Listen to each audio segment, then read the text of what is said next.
তুই আজকে বাড়িতে খাসির মাংস রান্না করছে দেখো সবাই।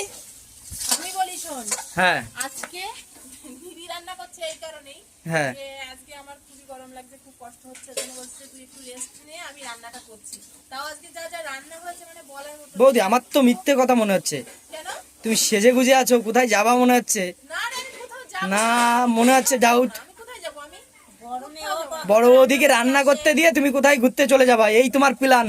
কখনো না, কোনোদিনও না। আমার ভালো লাগছিল না, আমি ঘরে ছিলাম। হ্যাঁ। আজকে দিদি রান্না করছে, কি কি রান্না করেছে সেগুলো আগে শোনো। হ্যাঁ বলো। আজকে পুঁই শাক দিয়ে অনেক রকম মানে সবজি দিয়ে একটা বেশ সুন্দর একটা ঘ্যাট মানে বলছি- নিরামিষ তরকারি তৈরি করেছে। আর হ্যাঁ। হচ্ছে সঙ্গে মুসুরির ডাল আছে। ও আর একটা কি যেন ভাজি দি, কি ভাজি আছে জানো সঙ্গে? কাঁকরোল ভাজি। ও কাঁকরোল ভাজি আছে। তারপরে আবার এদিকে খাসির মাংস। হ্যাঁ। এই যে এইখানে এই যে কই খাসির মাংস? এই যে খাসির মাংস। হ্যাঁ তারপরে হচ্ছে ওইদিকে আবার খাসির ঠ্যাংও আছে। খাসির ঠ্যাং। হ্যাঁ, কারণ দিদি ভালো করে জানে যে আমি মাংসের থেকে ঠ্যাং বেশি ভালো খাই, এই কারণে ঠ্যাং আমার জন্য হচ্ছে স্পেশাল ভাবে। আমি খাসির ঠ্যাং ব্যাং খাই না, আমি খাসির মাংসই খাই ভালো। হ্যাঁ, তুমি খাবা কি করে? তোমার তো মানে কি বলে না বিড়ালের পেটে কোনোদিন বিষ হচ্ছে হয় না, সেরকম। আর যদি আলুগুলো সব থেকে বেশি ভালো লাগে আলু, খাসির মাংসের ঝোলের আলু যে টেস্ট আলু খেয়ে খেয়ে তো তুমি মোটা হয়ে যাচ্ছ, ভালো লাগবে না? মতো হয়ে যাচ্ছে। আলুর মতো হয়ে যাচ্ছে তাই না বৌদি?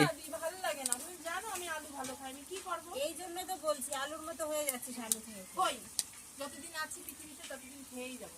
হ্যাঁ এটা সত্যি। তো এদিকে দেখো মশলাটা এত সুন্দর করে কষাচ্ছে, মানে কি বলবো, আমার যা কিন্তু সত্যি খুবই ভালো রান্না করে। শুধু আমি কিন্তু ভালো রান্না করি না, দিদিও খুব ভালো রান্না করে, মানে কি বলবো। আমি সব থেকে বড় বৌদির হাতের মাংস রান্না ভালো খাই। হ্যাঁ, আজকে বড় বৌদি রান্না করছে, যাতে ভালো করলে মানে এক দুই পিস আরো বেশি পড়বে। এমনিও বড় বৌদি সব থেকে ভালো মাংস রান্না করে। যাই হোক, রান্নাটা করছে খুব ভালো লাগছে আমার, যে আজকে আমার ভালো লাগবে না যে তো নিজে রান্না করতে পারছি না? ভালো তো লাগবেই। ভালো লাগে না এরকম। দেখ দিদি সবসময় কথা শোনায় এরকম, সত্যি কথাই তো বল। তা সত্যি কথাই তো বলছি, মিথ্যে কথা তো বলছি না, দেখেছো? ভালো লাগে না তো কখনো রান্না করতেই নিজে ম্যাডাম হয়ে সাজুগুজু করে রান্নাঘরে এসছে, কখনো না। তা কি আমি ফিটফাট খাই সব। কোথায় ফিটপাট? হ্যাঁ ওরে বাবা, তাইলে কি মা পরে দেখলাম মনে হচ্ছে কোথাও যাবা সেরকম একটা। আমি যাবো আমি কোথায় যাবা? কফি শপে যাবো। কোথায় যাবা? আমি দাদাকে বলছি, দাঁড়াও, আমি দাদাকে বলছি এক্ষুনি, তুমি কফির সাথে কার সাথে যাবা? মানে আজকে ঘরে রয়েছে, সুন্দর করে দেবে না আমার ভালো করে। এরকম মিথ্যে কথা বলছে দাদাকে, এসব কিন্তু ঠিক না। তোমাদের দাদা ভাই তো আমাকে টাইম দেয় না, আমি কি করবো? আমার মতো আমি ইচ্ছা মতো ঘুরে বেড়াবো। No problem. হ্যাঁ বৌদি তুমি কিছু বলবা না? আমি কি বলবো বল, ওর তো এখন বেড়ানোরই সময় না।